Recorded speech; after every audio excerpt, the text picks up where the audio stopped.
So I have nothing pre-planned to talk about today. It's my spiritual birthday today. 63 years walking with the Lord. That's what I want to talk about from my heart coming up next on Pastor Bob's Coffee Break.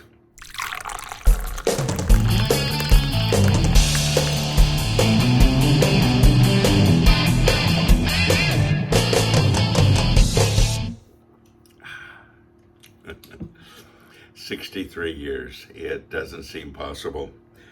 I remember in Sanctuary 3 decades ago having my grandmother bring some of her friends to sit on the stage and talk about what it's like to be a Christian for over 50 years.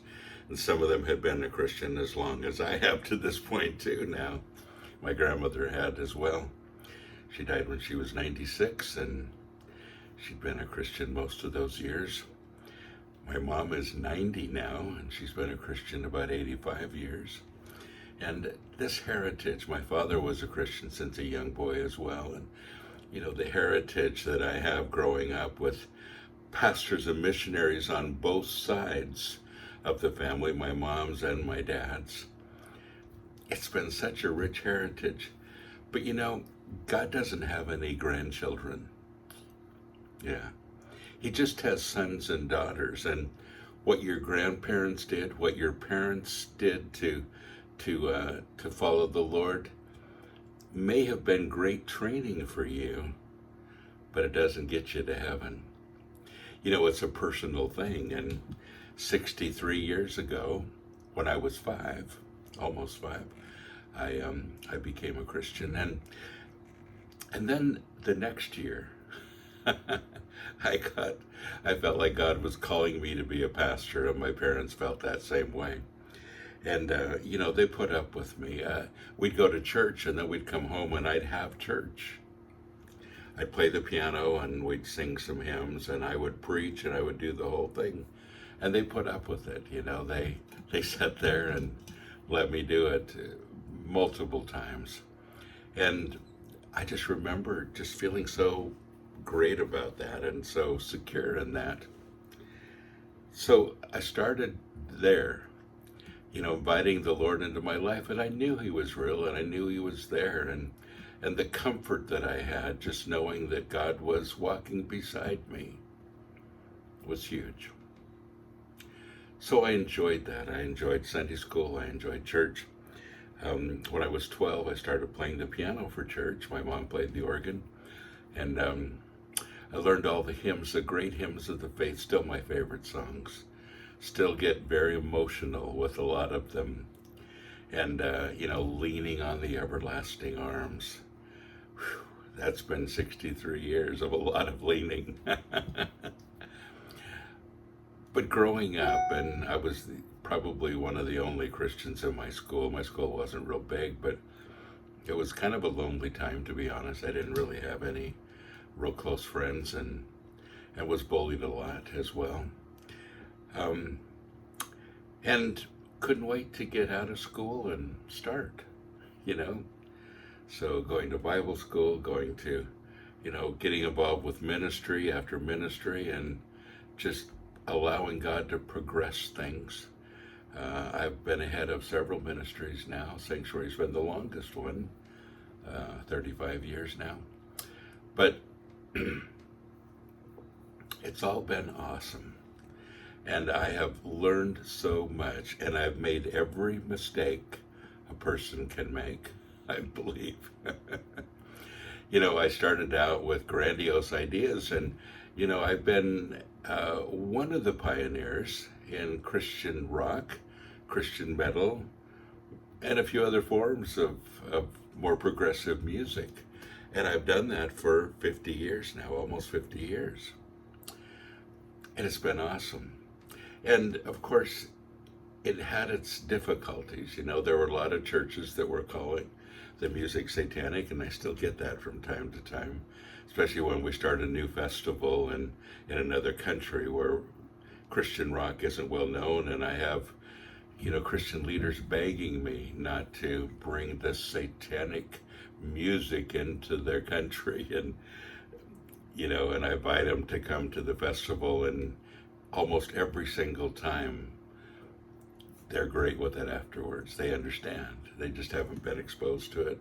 And these were the difficult times. Many churches against it. And so many of us at the beginning really fought that battle. And I just remember those days of battle. I remember the days with Larry Norman and with Keith Green and so many that were great friends during the day, and I could go on with a lot of other names. And I'm so blessed to have some of those old friends, still friends. Glenn Kaiser's been on our channel, from Res Band, and I was there at the debut of the first album a lot of years ago in the early 70s. So I've been around for a while, and I've done this for a while, and it's been honestly just the joy of my life. But pioneering music and pioneering Christian music, and I'm not the only one. There's lots of pioneers. I'm probably one of the major ones with Christian metal, but one of the many in Christian rock.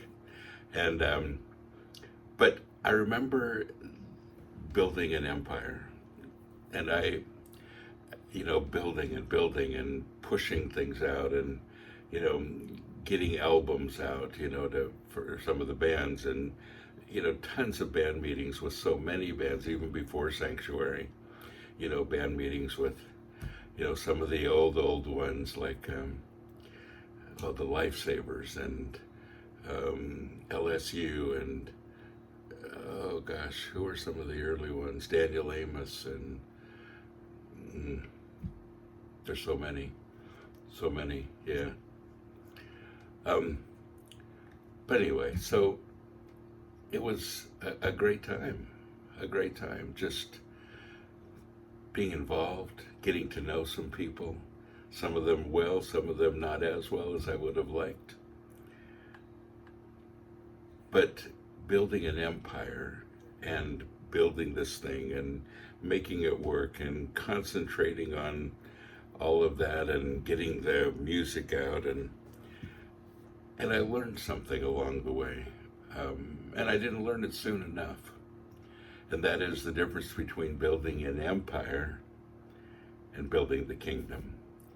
And when I learned the difference, it changed everything.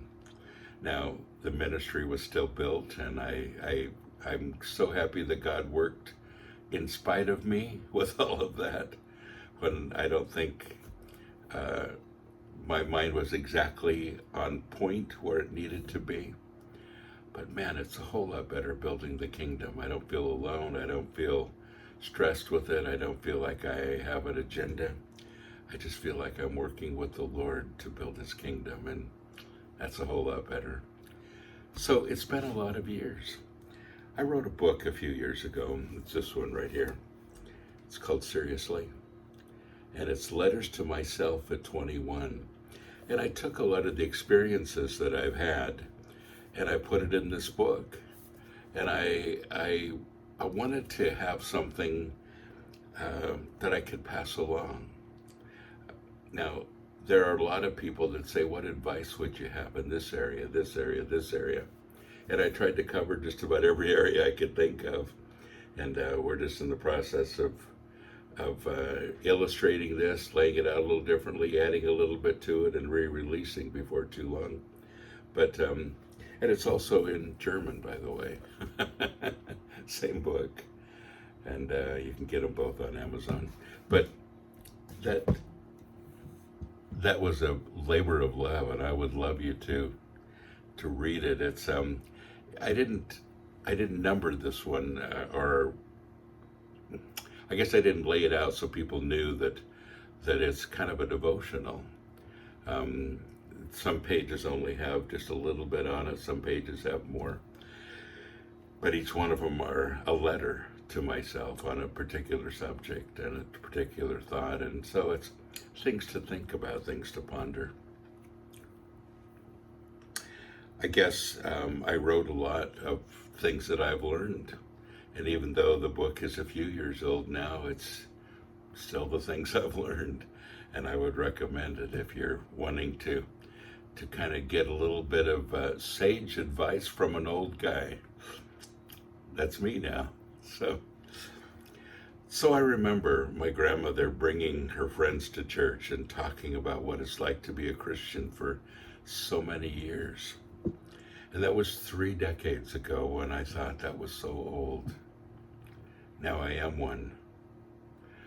Now I am that old, as a lot of people were on the stage. And I've been a Christian for as long or longer than some of those people that were sitting on the stage.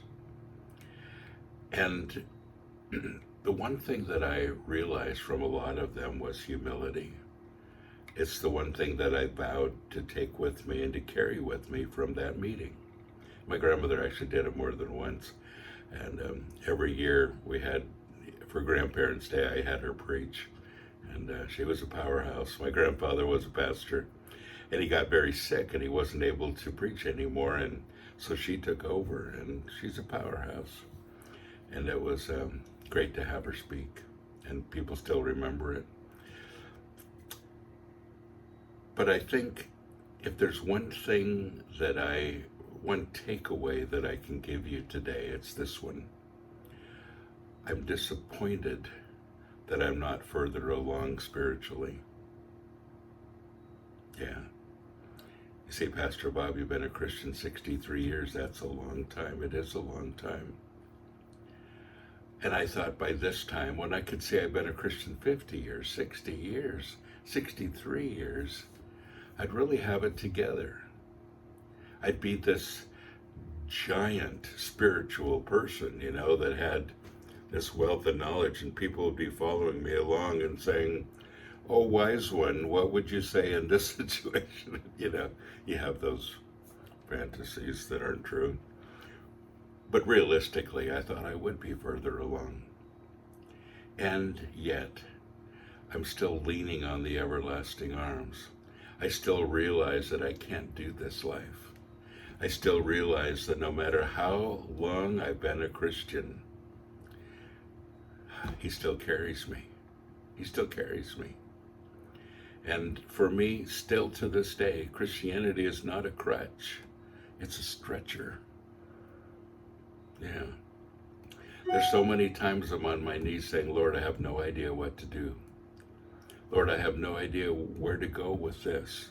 Lord, I'm confused. I'm feeling a little depressed. And that still happens. And I've learned this thing, and I'll close with this, that no matter how long I've been a Christian, my need to depend on him increases, not decreases. The more I learn about him, the sweeter it becomes. But I need to learn to lean on him. Andre Crouch did a song years ago. He said, "I have had many tears and sorrows. I've had questions for tomorrow. There were times I didn't know what to do. But through my darkest times," I can't remember the exact words, "God was there. Through all my tears and sorrows, through all of that, through it all, I've learned to trust in Jesus. I've learned to trust in God. Through it all, I've learned to depend upon his word." Powerful, isn't it? But see, that's what it is. 63 years later, being a Christian, it's still where I'm at. My dependence is not less, it's more. Because I've learned to depend on him and his word through it all. Well, folks, thanks for putting up with me today and every day. And I'm so happy that I have this to share with you and that we can talk like this. And I'm so thankful that God has given me 63 years. Yeah, 63 years as a Christian. Seems amazing to me, but I'm so thankful for it. Don't forget, I'm not the only one that's blessed. You are blessed. So go and be a blessing.